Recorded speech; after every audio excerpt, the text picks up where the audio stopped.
AP municipal workers and employees union CITU ఆధ్వర్యంలో రాష్ట్ర వ్యాప్త పిలుపులో భాగంగా ఈరోజు కార్పొరేషన్ కార్యాలయం వద్ద ధర్నా నిర్వహించి సమ్మె నోటీస్ ఇవ్వడం జరుగుతూ ఉంది.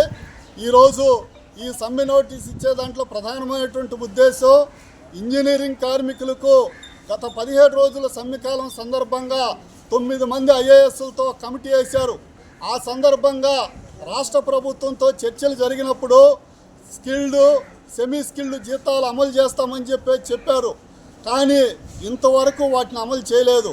అదేవిధంగా ఏదైతే పారిశుద్ధ్య కార్మికులు ఇతర విభాగాలకు సంబంధించినటువంటి కార్మికులు ఉన్నారో వీరికి సంబంధించి 62 సంవత్సరాలకి వయో పరిమితి పెంచుతామని చెప్పేసి, అదేవిధంగా వారికి రిటైర్మెంట్ బెనిఫిట్స్ కల్పించి 75,000 రూపాయలు వేతనంతో పాటు వాళ్ళకి ప్రతి 10 సంవత్సరాలకు ఒకసారి 2,000 రూపాయలు లెక్క కట్టిస్తామని చెప్పారు. వాటిని ఇంతవరకు ఇవ్వలేదు. సంవత్సరానికి 2,000 చొప్పున ఇస్తామని చెప్పి లెక్క కడితే వాటిని కూడా ఇంతవరకు ఇవ్వలేదు. చట్టబద్ధమైనటువంటి సెలవులు కూడా అమలు చేసేటువంటి పరిస్థితి ఈరోజు కార్పొరేషన్లో లేదు. ఆఖరికి మేడే రోజు కూడా వీళ్ళకి ఆబ్సెంట్ వేసి సెలవు జీతంలో కోత పెట్టినటువంటి పరిస్థితి కూడా మనం చూస్తూ ఉన్నాం.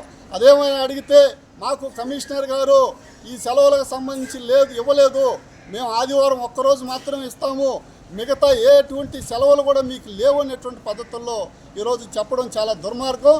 దీనికి తోడు గతంలో నెల రోజుల ముందు ఇక్కడ ఇదే కార్పొరేషన్లో స్థానిక సమస్యలను పరిష్కరించాలని చెప్పేసి డిమాండ్ చేస్తూ పెద్ద ఎత్తున విధులు బహిష్కరించి ఇక్కడ కార్మికులందరూ ధర్నా చేస్తే అప్పుడు ఉన్నటువంటి కమిషనర్ గారు, అదేవిధంగా అదనపు కమిషనర్ అయినటువంటి ప్రస్తుత కమిషనర్ గారు ఇద్దరు కూడా వచ్చి ఇక్కడ సిఐటి నాయకత్వం, మున్సిపల్ యూనియన్ నాయకత్వంతో చర్చలు జరిపారు. నెల రోజులు మాకు గడువు ఇవ్వండి, ఈ నెల రోజుల్లో మీ సమస్యలు పరిష్కారం చేస్తామని చెప్పారు.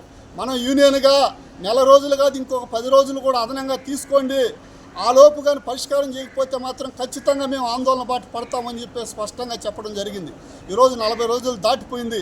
అయినా కూడా ఎక్కడ వేసినటువంటి సమస్యలు అక్కడే ఉన్నాయి తప్ప ఒక్క సమస్య కూడా పరిష్కరించినటువంటి పరిస్థితి లేదు. దీనికి నిరసనగా వెంటనే మేము సమ్మెలోకి పోయేదానికి కూడా సిద్ధపడబోతున్నాం.